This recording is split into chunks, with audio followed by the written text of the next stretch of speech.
Hello, I'm back.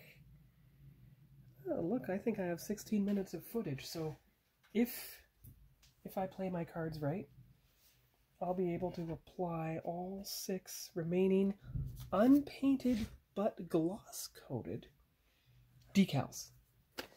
And you just gotta have the sheet handy so that I know which ones need to be marked on the guide, because you can't just put them on any old way. You have to make sure you're putting on the proper ones.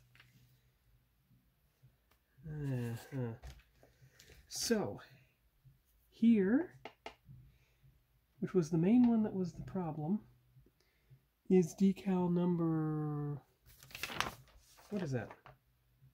24, okay, which is right here. So that's the first one to cut out and put on the ship. So I'll come back when I've done that. Don't forget, you have to make sure that these red things are aligned properly with each other. They're not too far back, they're not too far forward. And considering it's warmer water, I'm not going to have the decals in the water for too long. The last thing you want is to have something separate from its backing paper while in the decal water.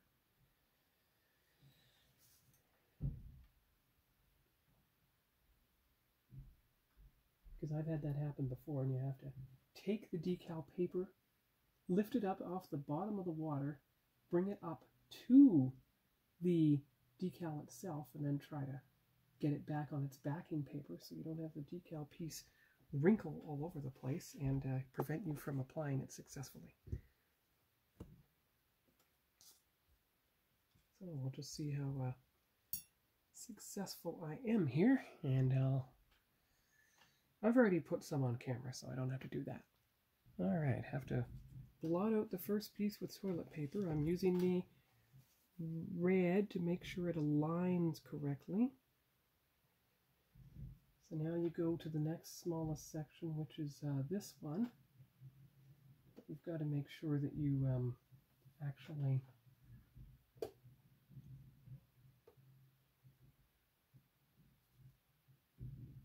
actually put enough water underneath it so that it can actually move. And I try to go sideways these days because it seems to come off the backing paper more easily in one piece if you do that.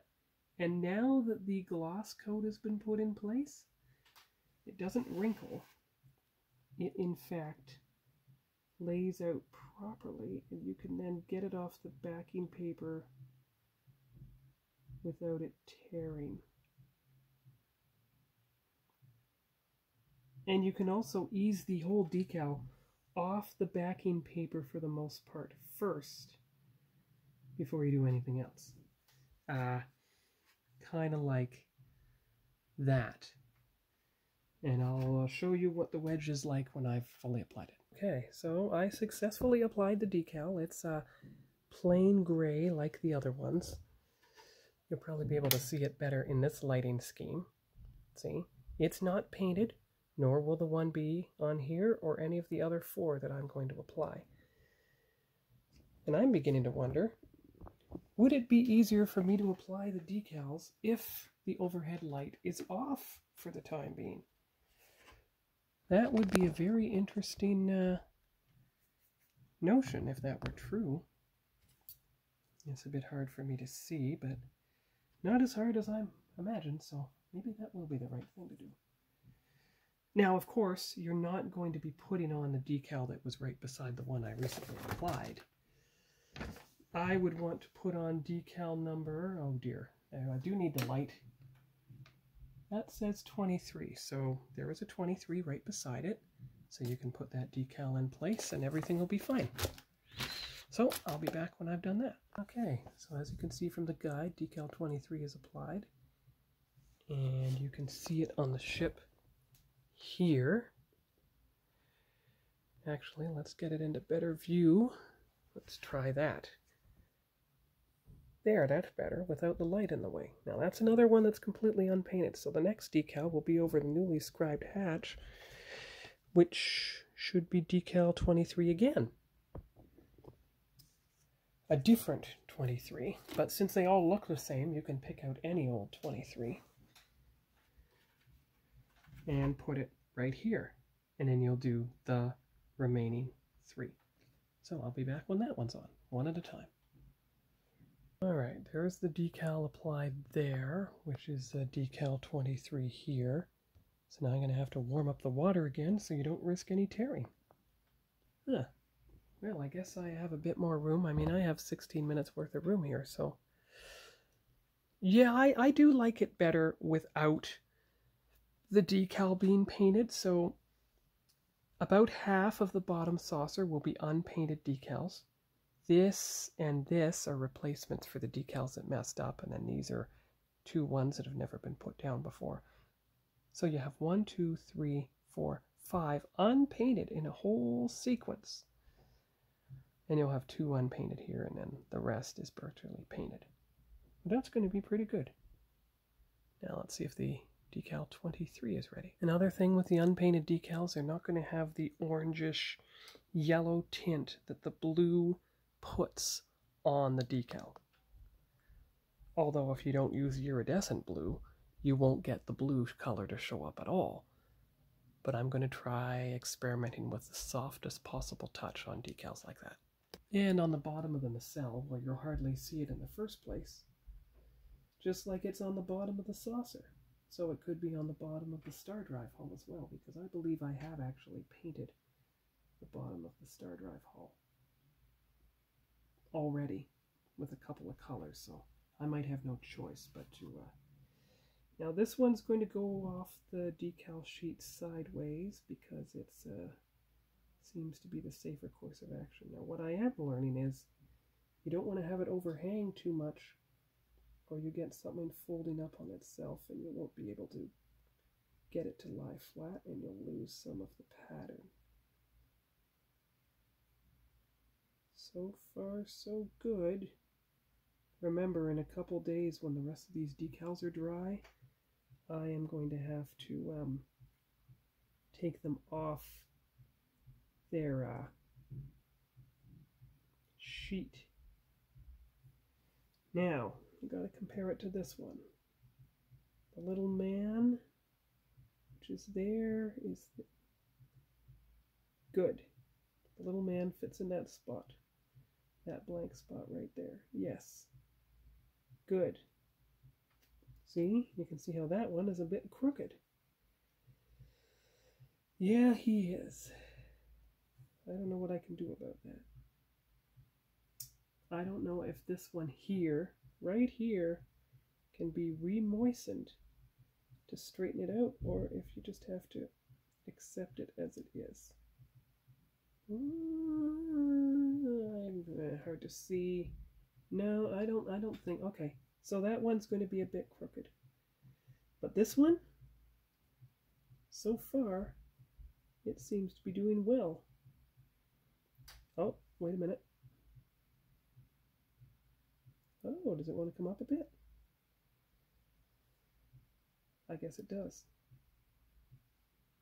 Maybe even more than a little bit. Oh, it does go on a more gonna look bit, because look at those things right there. They have to be up. Okay, well, push it up then. As far up as it can go. How far up can it go before it is interfering with something? Up a little more. Gotta have room. Okay, a little more, until it butts up against the bottom of the other decal, which I think it is doing right about now. Okay, there we go. That should do it. Well, it could stand to come up even a little further if it can move at all, which I think it can. Little further, little more.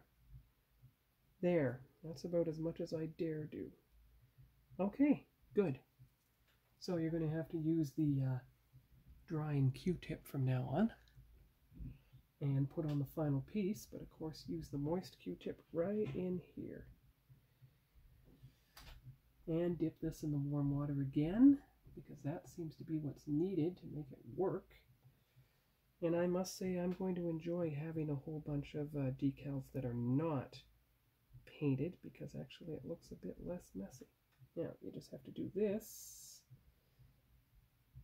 to make sure it doesn't fold under itself, and there you go. There you... Excellent, there you go. Okay, you just make sure it aligns correctly, like that. There you are. Use the drying Q-tip all the way along. Get all the wrinkles out. And then you put the microsol onto the entire decal, making sure that you are getting everything. So, start from the top, work your way down.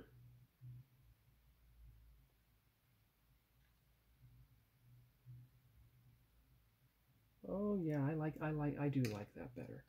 Unpainted. Well, that's why you do all the experimenting on the bottom decal. Now we have about 10 minutes left, so I'm going to pause and come back when I got the next two on, at least one of them. Alright, so you've got all but one on. There's what the saucer looks like with all but that one on. You turn off the overhead light, and you see how it's mostly a gray. That's pretty good, I like that. Those are the plain ones. There's more plain ones as the time goes by. So I will come back when the final one's in place, and then we'll take all the pictures, both in bright light and in normal light. Alright, I'm back, and the decal application is now complete. So, as you can see from the guide, everything's on the bottom saucer. And I'm going to take the phone off the mount for this.